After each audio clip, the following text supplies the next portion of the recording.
Hello, everyone. Welcome to Ask the Amigos. This is the show where your questions get answered. And by your questions, I mean people on the Discord. We dodge them. We dodge all the tough ones.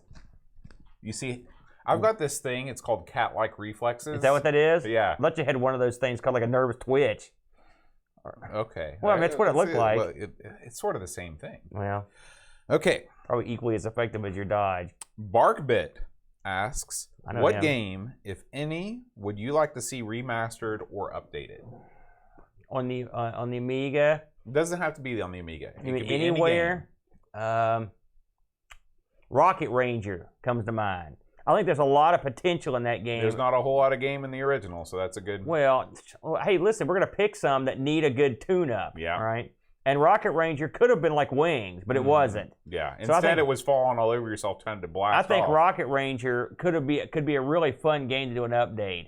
So that would be that's the first thing that springs into my head. What do you think? Sorry, man, I'm just gonna bash stuff. What do you think? I am all in on a Lotus 2 remake.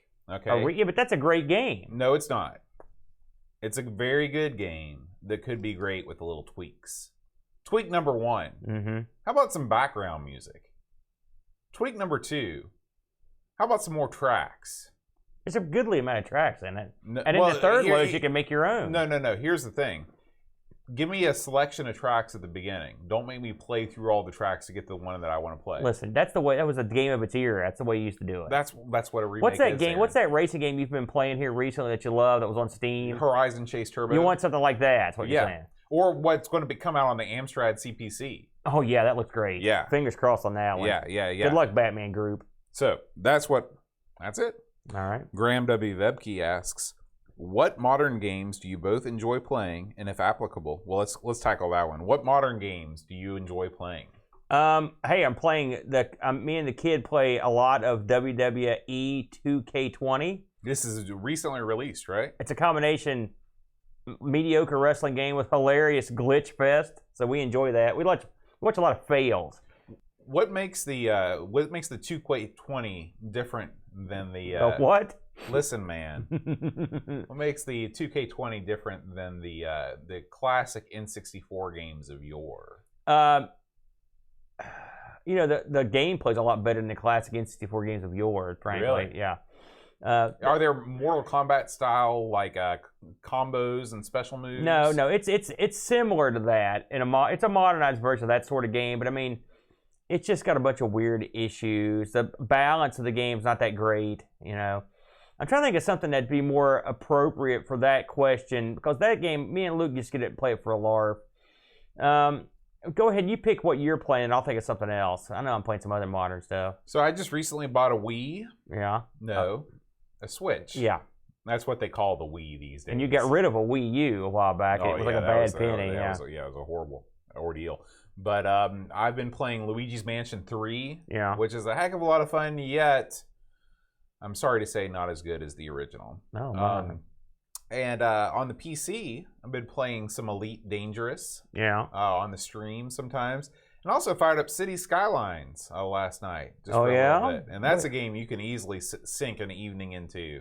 It's like SimCity, except you can zoom in real close and nothing gets pixely. Yeah. Speaking of pixel, I thought of another modern game I'm playing. Roblox. My kid loves Roblox. Now, okay, talk to me about Roblox, because my students also play it. Yeah. And I don't know what it is.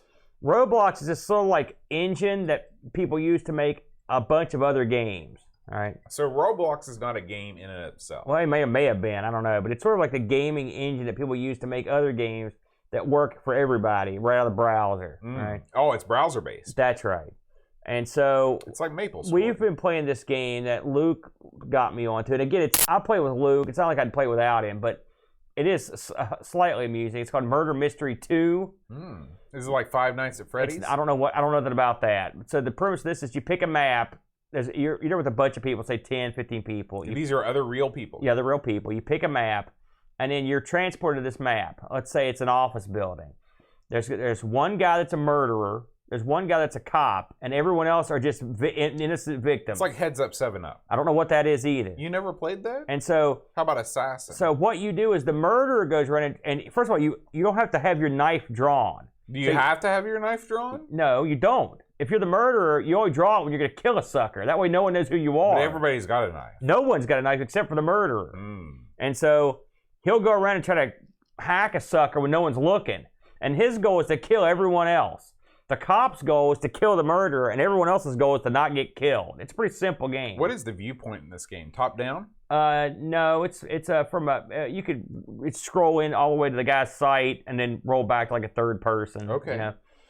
It's all blocky and wacky, but Minecraft-like? It's super duper simple and fun and amusing. And then me and Luke try to trick each other when we end up being the murderer that we're not. He loves doing that. He thinks that's hilarious to kill his dad. So that's a dopey, fun, good time. But I mean, it's not something you want to play over and over. It's very interesting. We did. I've often wondered about Roblox. Yeah, real game.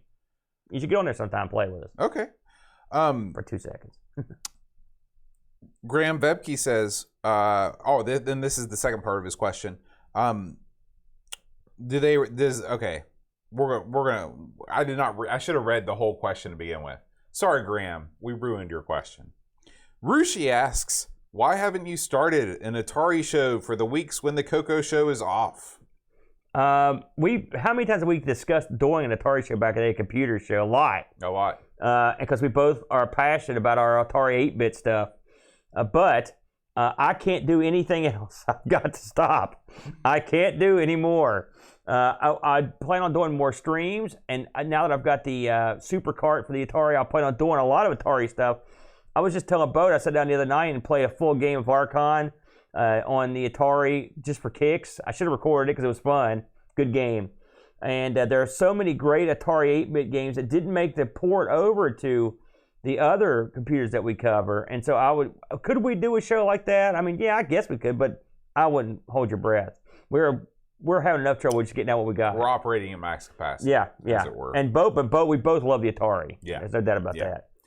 Lobsterminator asks, are there any games from the olden days that you found really interesting and wanted to play, but never got into due to a high learning curve or other obstacle? You go ahead and answer that one first, I think. A lot. There's a lot of games from back in the day that I would like to get into, but at this point in my life, I just feel like I can't. For a long time, I would put Elite in that list.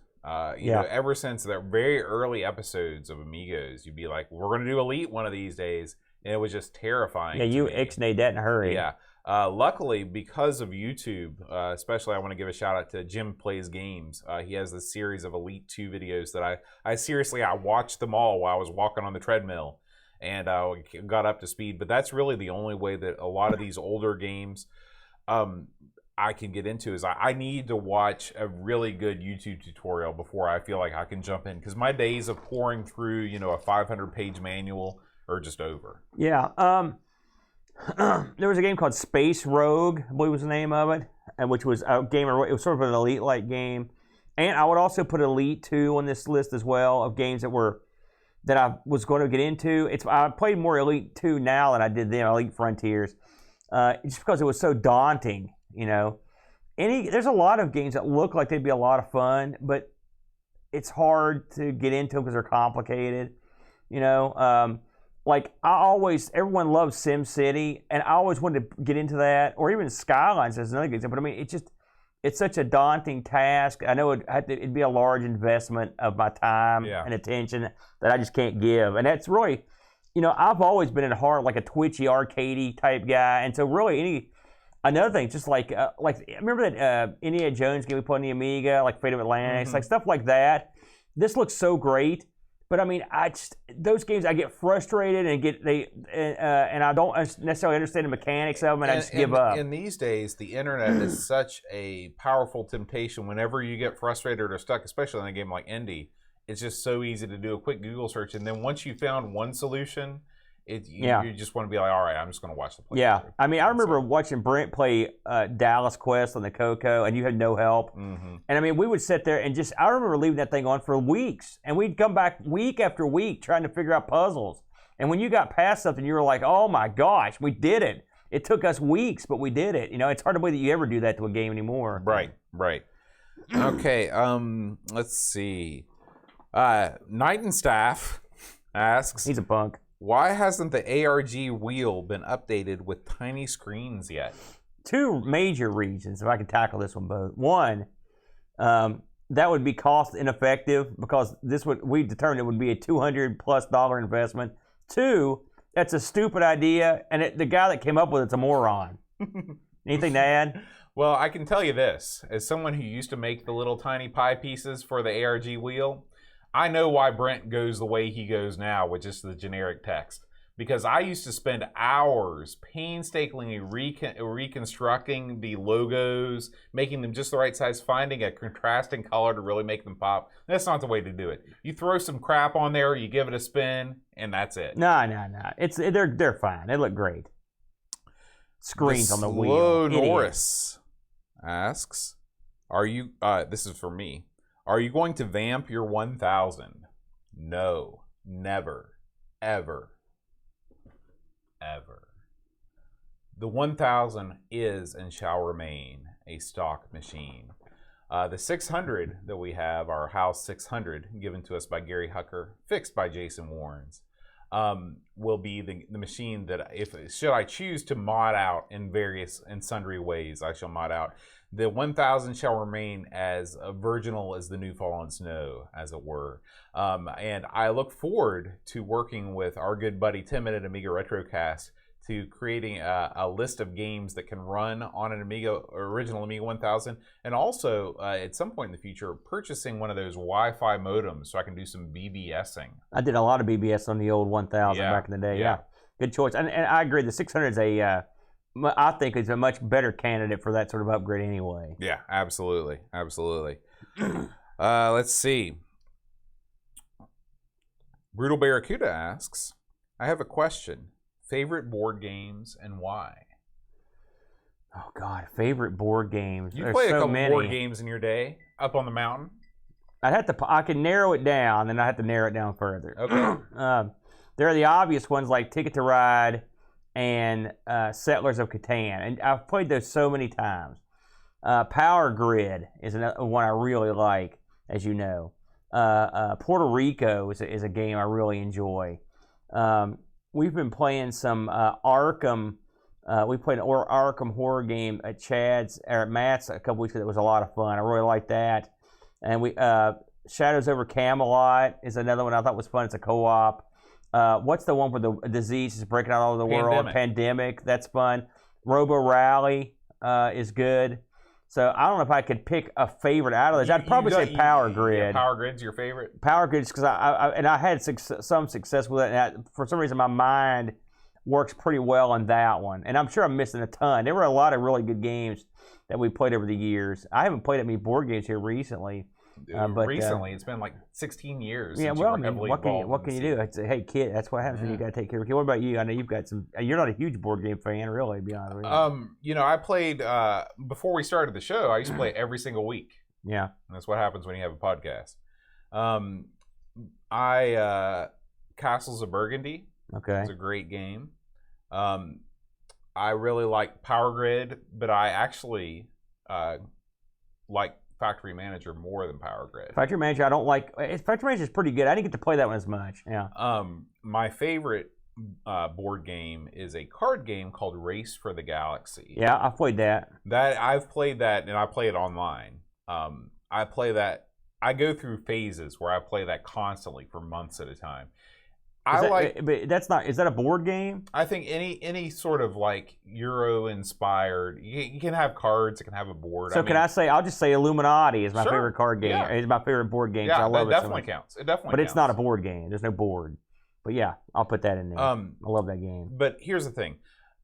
I like games where it's not directly competitive. It's like if you're in your own world, you're developing a strategy, and maybe your strategy is going to end up being the winning strategy, and maybe it won't. I don't like games where you directly affect the other player. I don't feel like I have to screw somebody over. So not a fan of Illuminati is what you're saying. Where that game is built to kill. Yeah, it's a different sort of game. It's a fun party game. Oh, it's not fun. Well, yeah, the way you play it, it's not cutthroat fun. doom. Yeah, people are getting in fistfights when I went to Marshall. That's the first place I ever played Illuminati. We'd get there with all the Marshallites, and I was there with my buddy Mark.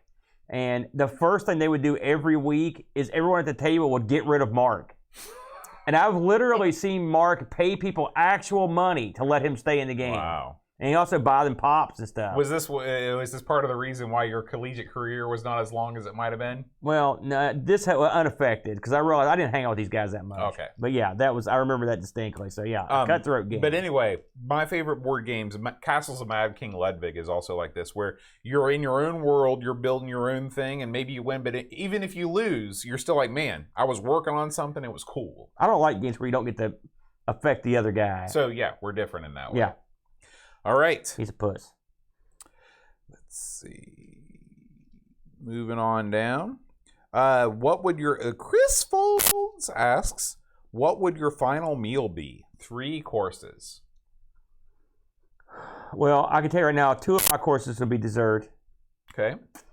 I'll tell you, I ate at a place today called Italian Grill Express. Rapid Fire Pizza. Okay. Where is this? Louisa? It's in Ashland. And it's a place that they make your pizza to order right there in front of you. Oh, and table side. It's tremendous. And, well, they don't make, you go past the bar, but they make it as, it's sort of like a Subway of pizza. A Subway of pizza. And I had a pizza today. It was like an all-meat pizza with some pineapple on it. That pizza might be the thing I take with me to the grave. That was so tasty. Wow. There's cinnamon in there. There's all kinds. It's great. I have to check it out. What's the name of it? It's called Rapid Fire Pizza in Ashland. And then we go through Ashland. here's what my dessert would comprise of. You know, there's 2 things that I've eaten before, and I haven't had them since I was a kid. And so in my mind, they're like the sweet ambrosia of love. Mm-hmm. One of these is this thing called Mississippi Mud, which I've had people attempt to make it, but it's never been as good as that when I was a kid. The other thing we used to get at the donut place in Charleston, where Jolly Pirate? No, this is way before that. This was I don't know if it was a Dunkin' Donuts or I don't remember what the name of the place, but they made these things called fudge. Oh, Mr. Donut. Mr. Donut. They made great eclairs and lady fingers, but the thing they made that I've never had anywhere before or since were called fudgies. Okay. They were half fudge, half brownie. No one knows how to make these things. Wow. They were moist, delicious. I mean, they were the most decadent, joyous celebration of love.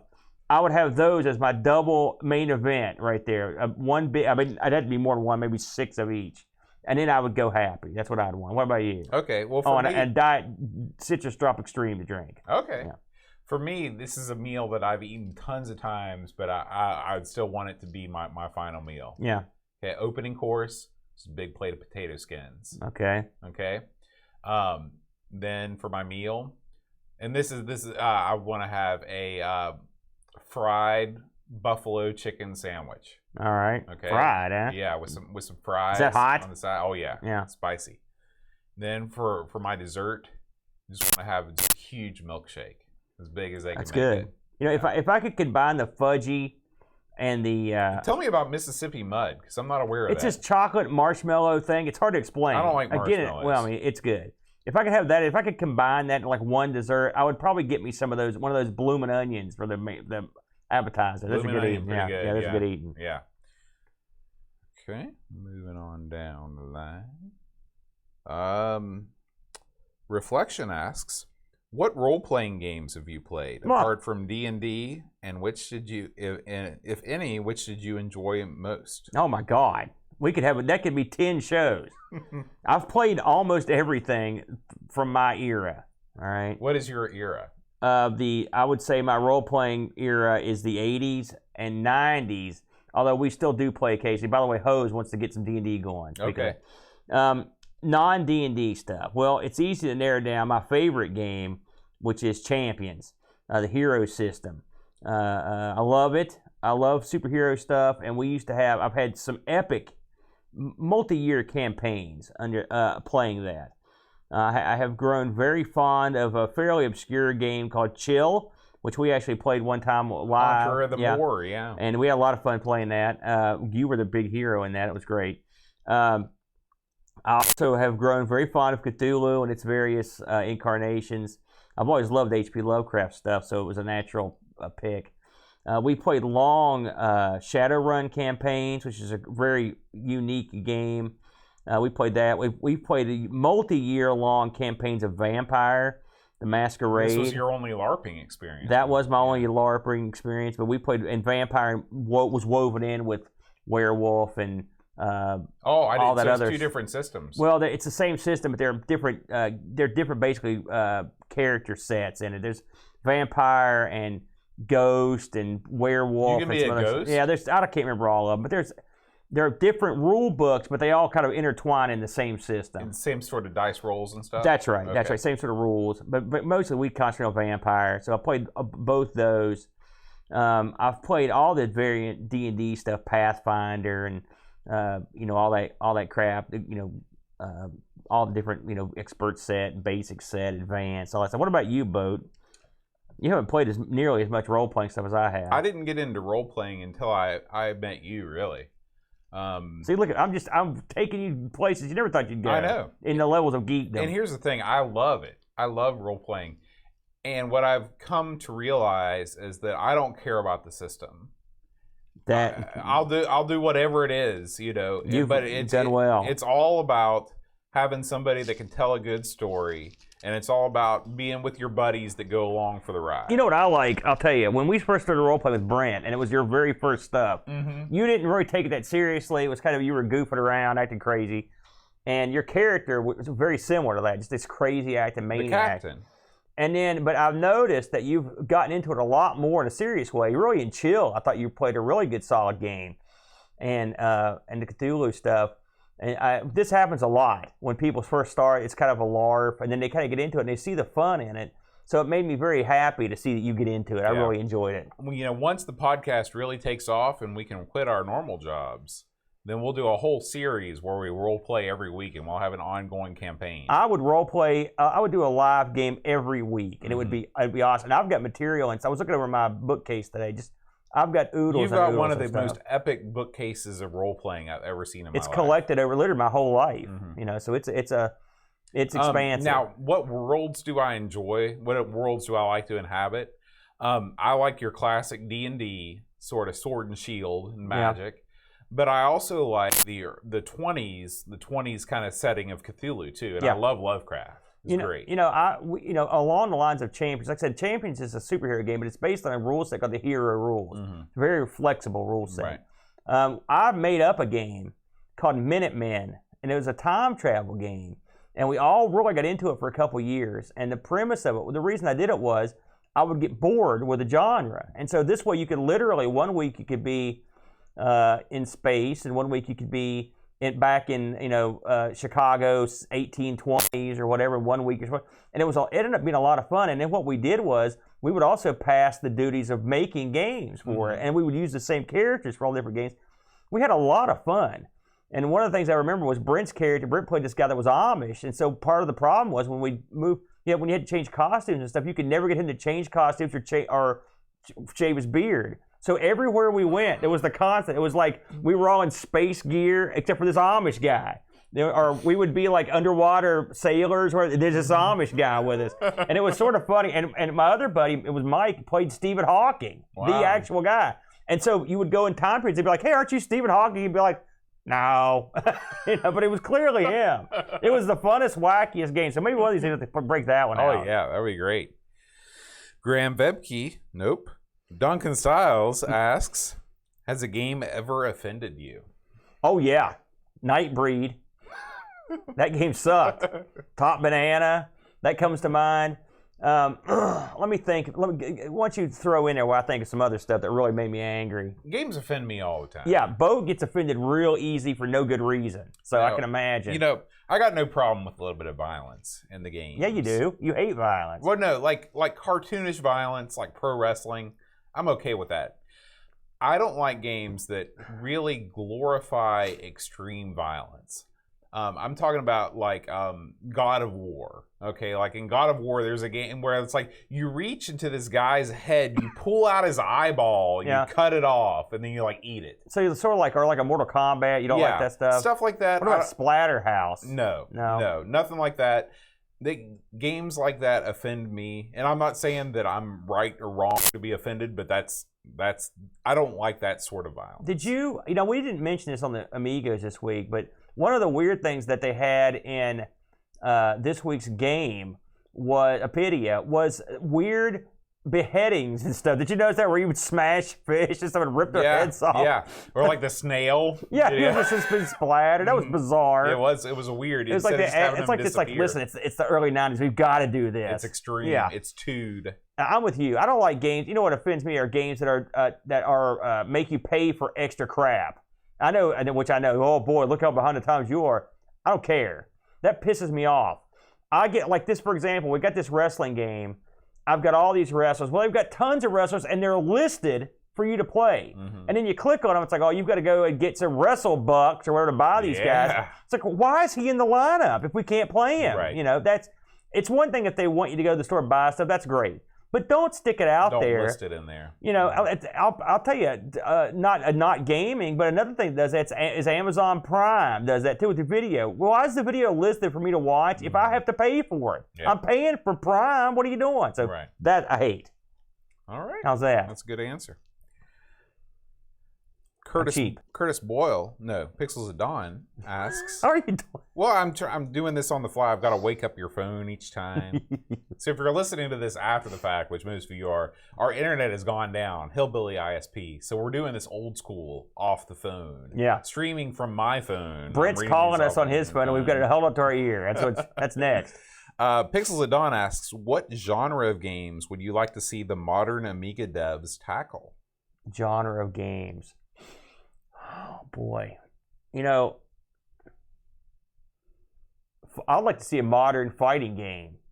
That's what I'd like to see. I mean, no one does. I don't mean like a beat 'em up. I know they're tackling that, like which is great. I mean a fighting game, a good one. That's what I'd like to see. Something unusual. Here's my opinion on this whole thing. Yeah. I don't care what genre it is. Yeah. I want you to make a good game. But okay? Because here's what I'm saying. We've taken a look at a ton of games, you know, and not a few, you know, new games. We haven't done too many on the show, but we've played quite a few. And there are so many, thanks to the abundance of sort of like make your own game style engines. There's new games that come out all the time. Most of them are crap. They're no good, okay? I want to see quality examples of games in every genre. And we're seeing that. Like puzzle game, worthy. Fantastic game, okay? Beat 'em up. That Mean Streets game that's coming out. It's OCS, ESCS. It looks amazing. Looks good, yeah. It looks amazing. A classic like top-down shooter, Bridge Strike. That looks good. I haven't got to play that yet. Looks great. So I don't care what you do, but whatever you do, make it good. Don't just do something just because you can and then put it out. Like, that's lame. I don't care if it's a passion project or whatever. Like, if you're going to release it and the Indie Retro News is going to report on it, I don't want to see like your side-scrolling game that you have to have like an 080 with like 18 megs of RAM to run on, and it looks like something that is like a DOS not good game. Eloquently put, but that's how we make the big bucks. I don't mind high-end games coming out because that gives people motivation to get. They've got that hardware. There's nothing to do with it. But that much said, I agree with what you said. But most of it, I don't have any problem. If somebody wants to release their game and it's built on the, you know, I don't know, Amos or whatever, that's fine. It doesn't bother me. Amos is huge. Well, my point is, I know, but I don't remember the other ones. My point is, release what you want, give it a shot. I don't have a problem with that. Someone's putting some effort into it. I mean, they're doing better than I could, so I don't have any problem with it. But I can understand what you're saying. If you had your druthers. Yeah, I'm talking about Perfect World. Yeah. Now that much said, you didn't answer the question. What genre would you like to see among? Granted, yeah, Epiphany, you want a good game, but in what genre?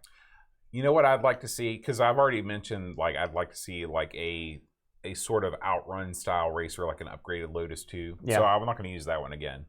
I'd like to see a quality Punch-Out clone. Oh man, because even the Coco's got one. Right. Yeah. Right. And the Atari. Mm-hmm. Me and Brent played that Angry Video Game Nerd Punch-Out. It's really good. It's a good game. I picked that. Good answers. Good answers. All right. Are we tapped out, or you got some more? We're about 1/8 of the way done. Okay. Great. Okay. I have a question, says L. Curtis Boyle. I'd hope. I know y'all play through all the games that you review on each show, and sometimes you have follow-up with live streams recording during gameplay, but on the actual shows themselves, you used footage from other YouTubers. Is there a particular reason for that? Yeah, that's an easy question to answer. Often, I don't actually record me playing these games until after the show, or I have recorded it but haven't released it. That's a good example is the Coco show from last week. I've had a couple of those things in the can for a long time. Another thing that until recently we had no good way to record footage from some of these items, and so we would have to grab something. It's funny, on ARG we don't use a ton of footage. I mean, just a few minutes here or there.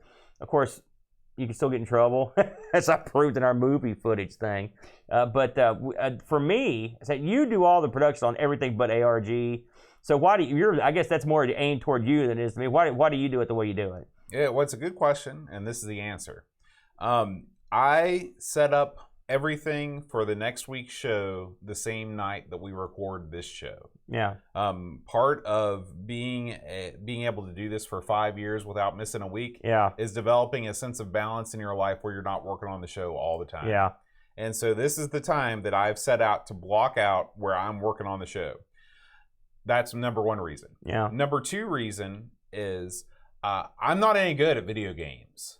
Like, we usually talk about the games we talk about on Amigos for like 20 minutes sometimes, okay? Nobody wants to see me dying on World 1 for 20 minutes I will say, in a row. Now, hold on a second. You've streamed many a game where you died horribly, and it was great and great entertaining. Because I'm talking to the chat, right. We're having a good old time. But if we're talking about this game on the show, I want to show off all this game has to offer. Yeah. Number three is there are tons of people that are awesome at video games, and I want to give them some of the limelight. I want to give them some of the credit for being awesome at these things. So things like RZX Archive for our Sinclair, things like World of Long Plays and AI Retro Gaming. Large Layer. Yeah, Large Layer, High Retro Game Lord. Yeah. All that stuff. Those guys are all awesome. The guys over at Retro Asylum have that open video game recording project, which I think is great. Yeah. I love that. I think that's a real good idea. Yeah. There's a lot of good people doing that kind of stuff. But I mean, I know we have different needs when it comes to production on these shows. And one of the problems I run into with ARG quite often is lack of footage at all. Mm-hmm. And so I will say here, more especially on the real obscure stuff, I often have to do my own videos because there are none. But I mean, whenever I can find one, it's great. It's a time saver. But yeah, a lot of it, like you said, we're moving so quick. It's hard to set up, record enough footage to make it worth your time. So right. Yeah, I agree. Right. That's exactly the same reason. Okay. Sorry, things moved down on me here. All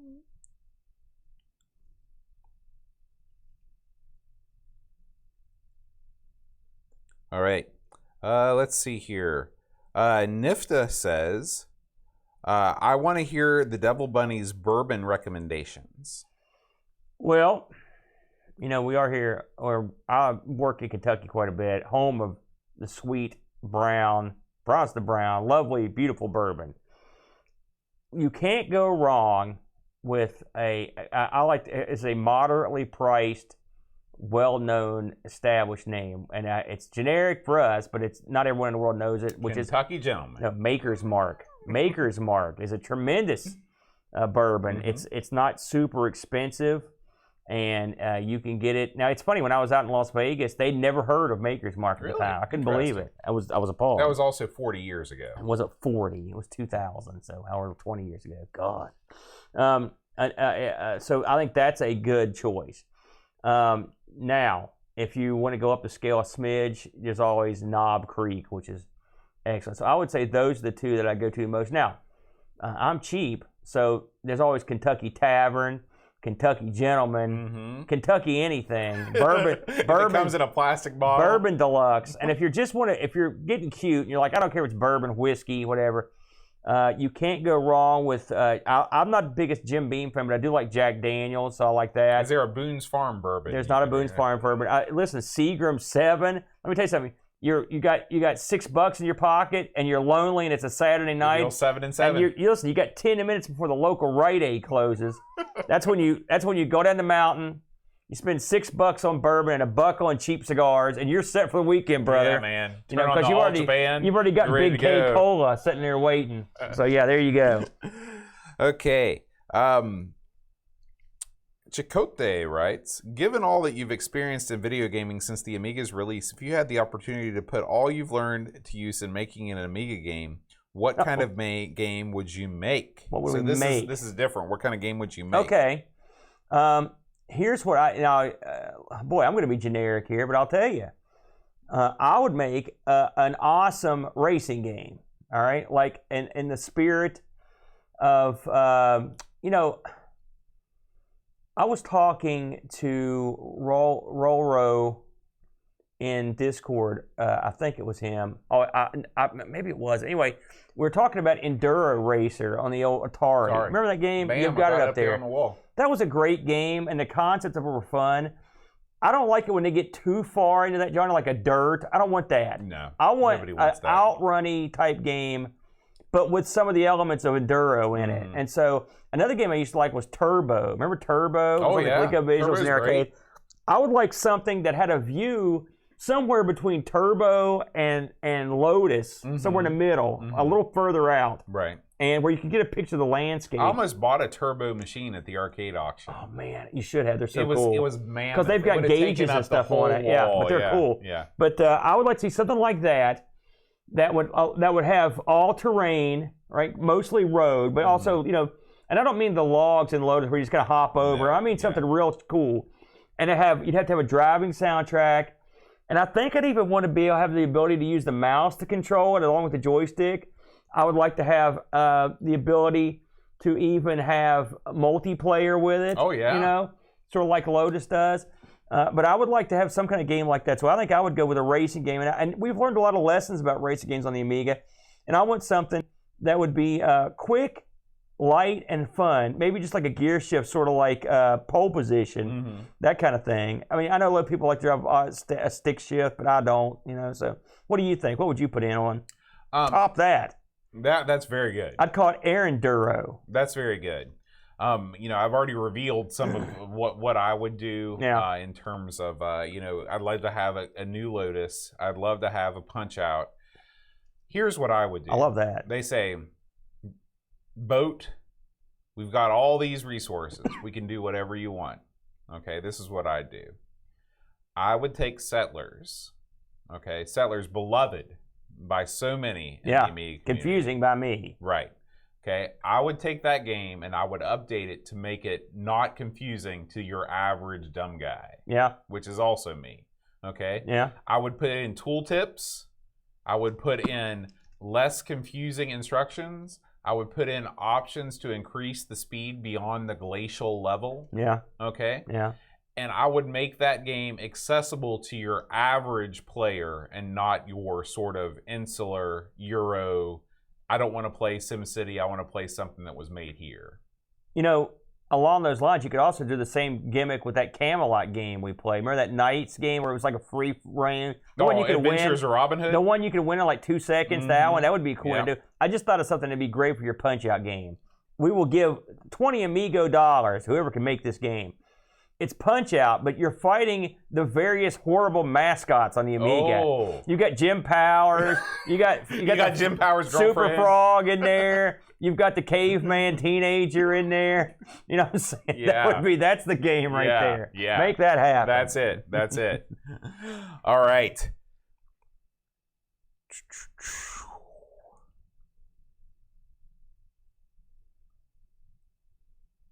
We have several people that have answered this question themselves. Okay, Ultramangus. We've got people that are writing in as we speak. Okay. We're here all week. Ultramangus says, what's the story behind the boat moniker? Yeah. Okay. This one, you've mentioned this a few times. Yeah. Okay, so the original story behind this name is that I had a name that's... Good job. That's in the story. I had a name. It's gone now. I had a name. My original online name was SCV Fan. That was a Santa Clara Vanguard is a drum and bugle corps. It was sort of not great. Okay? No one knows what that is or cares. Right. Yeah. Okay, so then me and Chad had this joke. I had this marionette. Hat Chad. Yeah, Hat Chad, not the Chud. I had this marionette and used to come to band camp with us. It would do everything. Yeah. Okay. And it was called El Hajij, King of the Forest, and it was named after the magic card El Hajjaj. Okay. A lot of geek cred going on here. Yeah. But in the early 2000s, having something that sounded even vaguely Islamic on the internet forums was bringing me lots of people that were just like, they were calling me all kinds of derogatory names, and they thought that it was horrible, and I didn't want to have anything to do with it. So that is the stupidest thing I've ever heard. Yeah. People would send me like not cool things all the time just because of that. Yeah, I understand. And so anyway, I was like, okay, I've got to have a new name. So I was real into They Might Be Giants at the time. And I was just scanning through their song titles, and I was like, Boat of Car.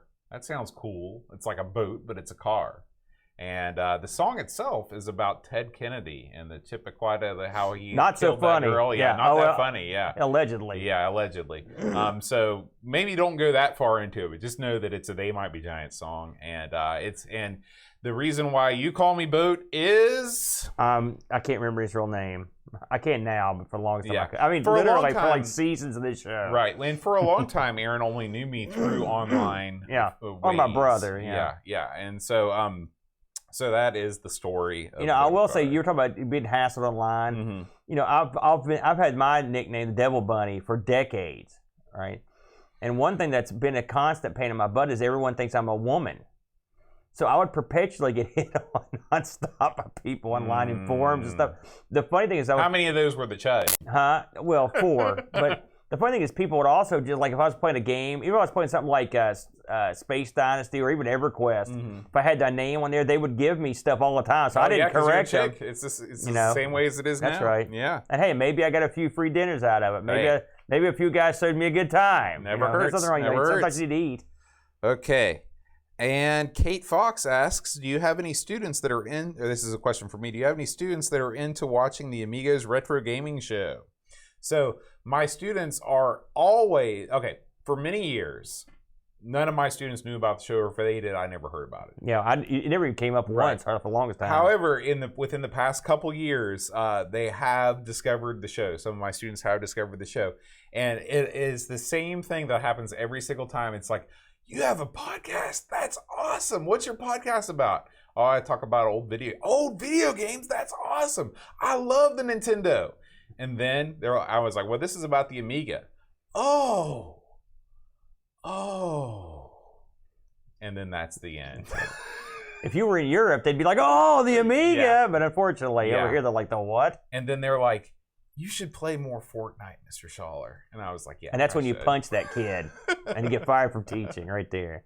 So you should learn when to shut up, kid. That's right. That's right. So my students do know about the show. To a 1, they are not interested. Good. That's probably for the best. It is for the best. Okay. Yeah. And finally, Ricky DeRocher asks, after being visited by the ghosts of Commodore past, present, and future, does Boat repent of his evil Scrooge-like ways of hating the Commodore 64? I didn't know you hated the 64. Okay, this is what happens all the time. I profess, one minuscule sort of, less than stellar comment about the system, and all of a sudden I hate it. It's the worst thing ever. It's not true. I don't hate the Commodore 64. I love the Commodore 64. I own several. I own 2. I have a PAL C64 and a regular NTSC C64. I also own the SD card gimmick, which was not cheap. It was pretty cheap. It was. I mean, compared to Amiga crap, yeah. Yeah, but, everything's cheap compared to that.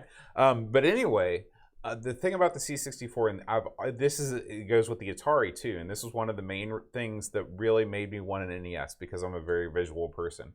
Neither the C64 or the Atari does a really good red. They don't do very good reds. Wait a minute, I just watched us do Caverns of Mars. That is not a good red. That is a looks pretty good to me. Fuchsia. It looks fine. No, listen. Just adjust your TV to make it red. And the Commodore 64 palette, like here we go. If you look at that palette and you contrast it with the pop of the pastels of the ZX Spectrum, it's got nothing. It's like sort of this oozy, sort of like earthy. I don't know, earthy. It's like in a post-apocalyptic future, a pink goo dripping out of a polystyrene valve. You know, let's face facts. That guy's right. Who was that? DeRocher? He doesn't like the C64. You're right. I remember this conversation from a couple weeks ago where you badmouthed it. What? And much like AGA, you badmouth the Amiga sometimes. You get on these, you're a tirade individual who goes off, and now the chickens are coming home to roost. No. People know your true feelings. He doesn't like the Commodore 64. He's got one over there. He's got the SD card thing, but have you played anything on it yet? Have you ever hooked it up once? Listen. Tomorrow night on, or whatever this is, if you go back in time and watch the Taste Classic Computer Club meeting, the last one for January 2020, there will be much Commodore 64 played. There'll be much colorful, beautiful pastels and reds. Will be flowing like wine on this thing. And I'm going to get a nice, colorful game up. I'm going to grab your head, like, you know, like a Rambo got in the turnbuckle. I'm going to put your head right up in the monitor and go, what color is that boat? What colors? I'm going to make you get off this kick that you think everything on the 64 is brown. It's not. Just because the console or the computer's brown doesn't mean everything on it's brown, boat. All right, the Atari's brown too. I said this is the same thing with the Does Atari. Does the Atari have an earthy palette? And yes, it's the same palette as the C64. And doesn't prevent me from hating the system. No. It doesn't prevent me. He hates everything, guys. Good night, everybody. We'll see you next time.